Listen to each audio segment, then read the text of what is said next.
So I wanted to do a part 3 and maybe more about my family history. Mostly just because I really enjoyed telling this story.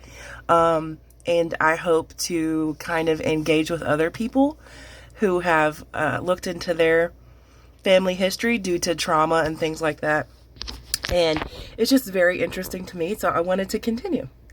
So where we left off was gotten to the point where we realized that my grandfather is a bigamist, and he has married multiple women and had multiple children that he has abandoned all of them.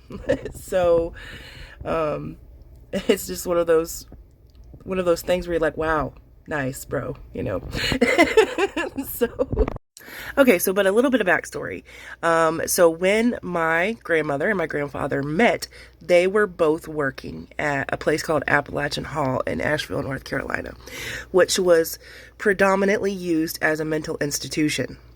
And those things were really popular back then, especially for women, because anytime women would, basically just not act right or not do what they're supposed to. So yeah, they just get flung into these institutions because they couldn't, buy property. They couldn't own a bank account. They couldn't basically do any of the things that the men could. I don't think they could even vote at this particular. I'd have to fact check that, but I'm pretty sure they couldn't vote yet or anything like that either. So yeah, misogyny was rich back then. But grandfather was a musician. And my grandmother was a nurse's aide. They did like training at that facility for women to be nurses and caregivers to, at that time it was mental patients and psychiatric patients. But before that it was a convalescent center for wounded soldiers for both the Navy and the Army during World War One and Two.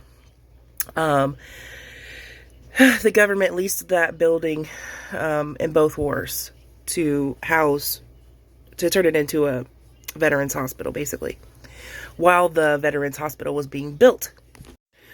So my grandmother actually followed my grandfather to California because he was a musician, and she followed him to California where he would play in various clubs. I've yet to figure out what clubs he played in. That's a part of my research I haven't got to yet, but all I know is he was a musician. So